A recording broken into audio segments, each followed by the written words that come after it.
तो चलिए बढ़ते हैं आज की कहानी की ओर।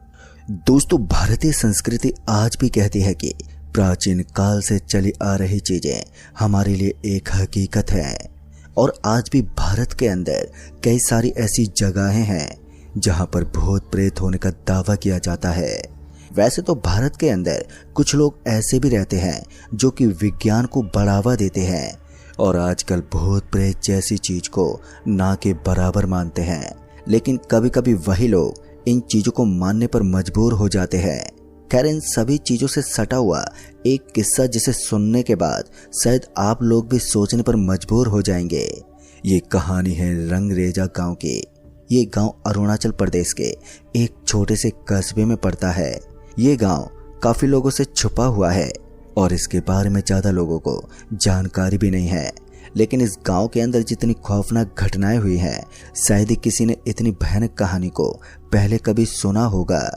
कुछ लोग इस कहानी को काल्पनिक जरूर मानते हैं, लेकिन वास्तविकता से संबंध रखने वाले लोग अच्छी तरह से जानते हैं कि उस गांव के अंदर आज भी जब रात को कोई गुजरता है तो वो बर्बाद हो सकता है और कभी भी उसकी जान भी चली जा सकती है। तो आइए जानते हैं इस भयानक और सबसे खतरनाक माने जाने वाले गांव की एक ऐसी दास्तां जिसे सुनने के बाद शायद आप भी सोचने पर मजबूर हो जाएंगे। दोस्तों, एक कहानी निर्मल नाम के एक आदमी के साथ घटित हुई थी जो कि जाट परिवार का सदस्य था। वैसे तो जाट परिवार के अंदर लोगों में लड़ाई झगड़ा होना एक आम बात होती है, मगर इस गांव के अंदर पहले के लोग काफी मिलजुल कर रहा करते थे। सन 1900 में ये गांव जितना शांत था, शायद ही आसपास के गांव में इतनी शांति कहीं और गांव में हो। लेकिन वो कहते हैं ना, शांति भी एक दिन भंग हो जाती है और हर चीज का एक ना एक दिन खात्मा जरूर होता है। इस गांव के साथ भी कुछ ऐसा ही होने वाला था। दोस्तों, मैं आपको आगे की कहानी निर्मल जी के नजरिए से सुनाऊंगा ताकि कहानी में और भी ज्यादा आनंद आ जाए। दोस्तों, रात के लगभग 11:30 बज रहे थे। आसपास इतने ज्यादा ठंडे थे कि शरीर पर कंबल ओढ़ने के बावजूद भी रोंगटे खड़े हो रहे थे और ठंड का एक अलग ही बवाल मचा हुआ था। कुछ लोग बाहर चाय पीने के लिए रात को भी बैठ जाते थे। तो ऐसी स्थिति में मैं भी अपने कुछ दोस्तों के साथ वहां पर चाय पीने के लिए बैठा हुआ था। मैं अपने कुछ दोस्तों के साथ चाय पीने में बिजी था और हम सभी आराम से चाय गटक रहे थे कि तभी ना जाने कहां से हमें किसी बच्चे के रोने की आवाज आने लगी और इस आवाज को सुनकर एक बार के लिए हम सभी हैरान हो गए थे। पहले तो हमें लगा कि शायद किसी के घर से ये आवाज आ रही है, लेकिन हैरान की बात ये थी कि जिस जगह पर यह ढाबा बना हुआ था उस जगह से लगभग 500 या 700 मीटर के एरिया में कोई भी घर नहीं था। तो ऐसे में हम ऐसा कैसे मान सकते थे कि ये आवाज किसी के घर से आ रही थी। फिर उसके बाद मेरे एक दोस्त विकास ने कहा, देखो भाई, ठंड के अंदर इस तरह की आवाज का आना कोई बड़ी बात नहीं है। मुझे भी यही लग रहा था कि शायद ठंड के अंदर काफी दूर की भी आवाज हमें आसानी से सुनाई दे सकती है। शायद ये वही आवाज थी, इसलिए मैंने भी इस चीज के ऊपर ज्यादा ध्यान नहीं दिया। और फिर उसके बाद सभी लोग चाय वगैरह पीने के बाद वहां से उठकर जाने लगे। मुझे भी लगा कि अब मुझे भी यहाँ से निकलना चाहिए, इसलिए मैंने भी अब्दुल मियाँ को बाय बाय कहा और उसके बाद वहां से निकल गया। अब्दुल की वो दुकान थी जहां पर हम चाय पीने के लिए बैठते थे। फिर उसके बाद मैं अपने घर की तरफ रवाना हुआ। मेरा घर बाकी के लोगों के मुकाबले यहाँ से काफी दूर था। मुझे करीबन 1 किलोमीटर का सफर तय ही करना पड़ता था। हमारे गांव के अंदर करीब 11 दिन पहले एक कच्ची मौत हुई थी। उस मौत ने एक बार के लिए हमारे गांव के अंदर दहशत मचा दी थी। दरअसल लोगों का मानना था कि वहां पर भूत प्रेत रहने लगे थे, लेकिन मैं और मेरे बाकी के साथी इन सभी चीजों पर कुछ खास विश्वास नहीं करते थे और गांव के लोग भी इन चीजों पर ज्यादा एग्री नहीं करते थे। इसलिए हमने सोचा कि अंधविश्वासी लोग ही इस चीज को बढ़ावा दे रहे थे। अभी मैं रास्ते पर चल ही रहा था कि अचानक ही मुझे बहुत ही जोर की गर्मी लगने लगी। इस ठंड के अंदर इतनी जोर की गर्मी लगना कोई आम बात तो नहीं हो सकती और ऊपर से मेरे शरीर के अंदर भी इस तरह की कोई बीमारी नहीं थी जिसके अंदर सर्दी होने के बावजूद भी इतनी जोर की गर्मी लगे। अभी मैं अपने आप को संभालने की कोशिश ही कर रहा था कि मुझे समझ में नहीं आ रहा था कि यहाँ पर हो क्या रहा है। फिर कुछ देर तक तो मैं इसी तरह से उस गर्मी के तापमान के अंदर आगे की तरफ बढ़ता रहा। लेकिन उसके बाद जब पसीने छूटने लगे तो मैं समझ गया कि यहाँ पर कुछ तो गड़बड़ है। उसके बाद जब मैंने अपने आजू बाजू में देखा तो मुझे वहाँ पर कोई भी नजर नहीं आ रहा था। लेकिन हैरान की बात तो ये थी कि वहाँ आसपास के इलाके में भी कोई मकान तक नहीं था। और इस माहौल में गर्मी लगना इंसान को और भी ज़्यादा डरा देता है। लेकिन इस समय मैं अपने आप को यहाँ से जल्द निकालना चाहता था, क्योंकि मैं नहीं चाहता था कि मेरे साथ कोई डरावना हादसा हो जाए। किसी तरह से मैं वहाँ से निकल गया और अपने घर पर पहुँचा।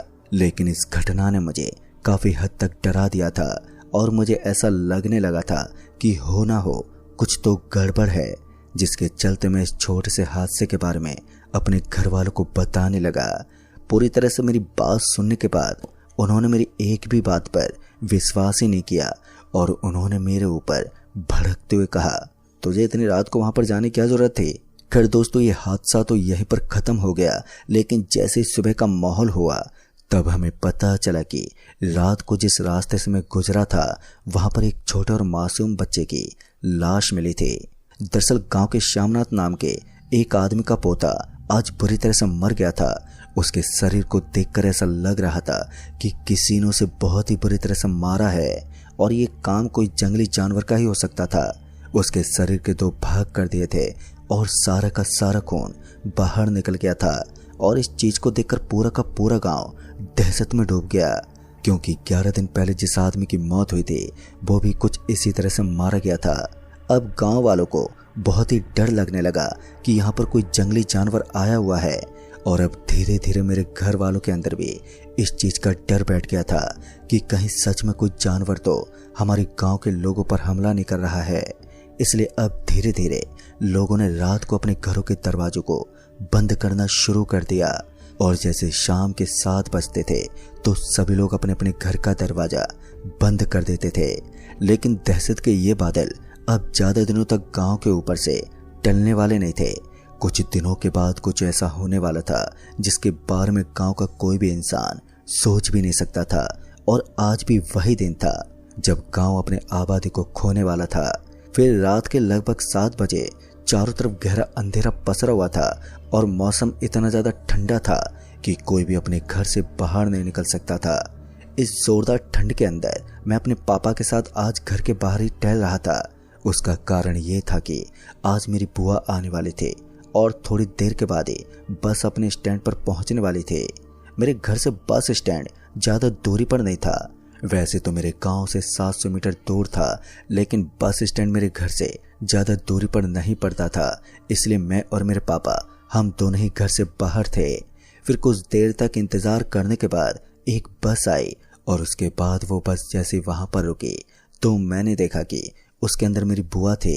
मेरी बुआ जैसे ही नीचे उतरी तो मैं और मेरे पापा उनके साथ बातचीत करते हुए अपने घर पर आ गए। लेकिन घर पर आते ही हमें पता चला कि जिस बस के अंदर मेरी बुआ आई थी उस बस के अंदर हमारा काफ़ी सारा सामान छूट गया है। और ऐसी हालत में मुझे तुरंत उस बस के पास पहुंचना था, क्योंकि 10 मिनट के अंदर ही वो बस वहां से वापस चल पड़ती थी। इसलिए मैं जल्दी से भागा और बस स्टैंड की तरफ जाने लगा। जाते वक्त मेरे पापा ने मुझसे कहा, अरे बेटा ज़रा संभल कर जाना, रास्ता कुछ ठीक नहीं है। वैसे भी आजकल गांव की स्थिति काफ़ी ज़्यादा बिगड़ी हुई है। पापा की बात को टालते हुए मैं जल्दी से बस स्टैंड की तरफ रवाना हुआ। और फिर कुछ देर के बाद मैं जैसे ही बस स्टैंड पर पहुंचा तो मैंने देखा कि अब धीरे धीरे बस वहां से चलने लगी थी। और जैसे ही मैंने देखा कि बस वहां से निकल पड़ी है तो उसके बाद मैंने उस बस के पीछे पीछे भागना शुरू कर दिया, क्योंकि मैं नहीं चाहता था कि बस वहां से निकल जाए और मेरी बुआ का सारा सामान उसके अंदर ही छूट जाए। इसलिए मैं उस बस का पीछा करते करते अब लगातार भागने लगा था। ठंड लगातार बढ़ती ही जा रही थी। हालांकि भागने की वजह से मुझे ठंड तो नहीं लग रही थी, लेकिन वो बस इतनी ज़्यादा रफ्तार में नहीं चल रही थी जिसकी वजह से मैं उस बस के पीछे पीछे आराम से भाग सकता था।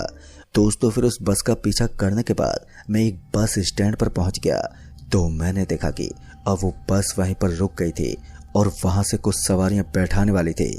मगर मैं जल्दी से उस बस के पीछे पहुंच गया और सीधा दरवाजे से होता हुआ अंदर की तरफ चला गया। अंदर जाकर मैंने उस कंडक्टर को सारी बात बताई और मेरी बातें सुनते ही उस कंडक्टर ने बताया कि उसने उस सामान को हमारे ही गांव के एक दुकान पर रख दिया था। और ये सुनते ही मुझे खुद पर काफ़ी ज़्यादा गुस्सा आया, क्योंकि मैं बिना कुछ सोचे समझे यहाँ पर भागकर आ गया था। मगर अब मैं अफसोस करने के अलावा और कुछ कर भी क्या सकता था। इसलिए मैंने उदास मन के साथ वहाँ से फिर से चलना शुरू कर दिया।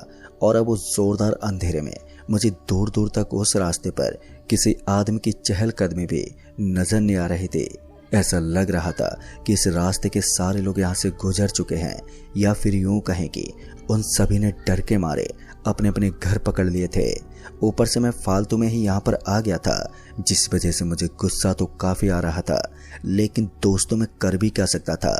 फिर मैं जैसे जैसे आगे बढ़ता जा रहा था तो वैसे वैसे मेरे दिल की धड़कनें काफ़ी तेज होती जा रही थी। अब मैं एक ऐसे इलाके में पहुंच गया था जहां पर चारों तरफ मुझे कुछ भी नजर नहीं आ रहा था और सिर्फ सन्नाटा पसरा हुआ था। फिर इसी बीच मुझे ऐसा लगा कि मेरे पीछे पीछे कोई दूसरा आदमी भी वहां पर चल रहा है। पहले तो मैंने इस चीज के ऊपर ज्यादा ध्यान नहीं दिया, लेकिन जब वो कदमों की आवाज काफी ज्यादा तेज होने लगी तब जाकर मैंने पीछे मुड़कर देखा। और जैसे मैंने पीछे पलट कर देखा तो मैंने पाया कि मुझे अपने पीछे एक आदमी दिखाई दे रहा था। दिखने में वो आदमी काफी लंबी कद काठी का था और उसकी मसल्स भी काफी मोटी मोटी थी। अब उस आदमी को देखकर मैं थोड़ा सा नॉर्मल हो गया, क्योंकि मुझे लगा कि मेरे अलावा कोई और भी है जो सड़क को पार कर रहा है। और इसी बीच अचानक उस आदमी की चलने की रफ्तार और भी ज्यादा तेज होने लगी और अब मुझे ऐसा लग रहा था कि वो किसी जानवर की तरह आवाज निकाल रहा है। जैसे मैंने पीछे मुड़कर देखा तो इस बार मेरे पैरों तले जमीन खिसक गई। इस बार डर के मारे मेरा पूरा शरीर बुरी तरह से कंपन करने लगा, क्योंकि मैंने देखा कि वो किसी भूत की तरह बन गया था और उसका शरीर अब कांटों से भरा हुआ था। ऐसा लग रहा था कि उसे मारने के लिए किसी ने उसके शरीर में चारों तरफ से कांटे या फिर कांच घुसा दिए थे और उसका पूरा शरीर जख्मी हालत में था। खून इतना बह रहा था कि नीचे की जमीन लाल हो गई थी, लेकिन इसके बावजूद भी वो मेरी तरफ देखकर हंसे ही जा रहा था। और अब मैं समझ गया था कि गांव के ऊपर का खतरा यही है और अब मुझे यहाँ से तुरंत ही भागना होगा। दोस्तों मैं तुरंत ही सरपट वहां से भागने लगा। मेरी हिम्मत तो नहीं थी जल्द ही लेकिन इसके बाद भी मैंने वहां से भागना कहानी के स्टार्ट कर दिया था। के लिए फिर कुछ देर के बाद मैं अपनी जान को जोखिम में डालकर अपने घर के पास पहुंच गया। मैं इतना तेज भाग रहा था कि मेरी सांसें उखड़ने लगी थी, मेरी हिम्मत पूरी तरह से टूट गई थी और मेरा पूरा शरीर बुरी तरह से दर्द करने लगा था। घर जाकर जब घर वालों ने मेरी हालत देखी तो उन्होंने मुझे इसके पीछे का कारण पूछा। तब जाकर मैंने उनके सामने पूरी घटना बता दी। दोस्तों मेरी बात सुनते ही उन सभी को विश्वास हो गया कि हमारे गांव के अंदर कोई ऐसी ऊपरी शक्ति का साया है जो हमारे गांव को बर्बाद कर रहा है। फिर जब उस रात का वक्त बीत गया और सुबह हुई तो गांव के अंदर करीबन 11 लोगों की मौत हो गई थी और उसी दिन हमने उस गांव को छोड़ दिया और फिर धीरे धीरे 2-3 दिन के अंदर ही वो गांव खाली हो गया। कहते हैं कि अब वो गांव एक वीरान गांव हो गया है और आज भी रात में वहां पर एक ऐसा साया मंडराता रहता है जो वहां के लोगों को मारने की कोशिश करता था। दोस्तों उस गांव के ऊपर सिर्फ काली ताकतें वास करते हैं और जो लोग मर गए थे वो भी एक आत्मा बन चुके हैं। तो दोस्तों इस कहानी में बस इतना ही। कहानी आपको पसंद आई हो तो वीडियो को लाइक शेयर ज़रूर कर दें और साथ ही हमें नीचे कमेंट बॉक्स में ज़रूर बताएं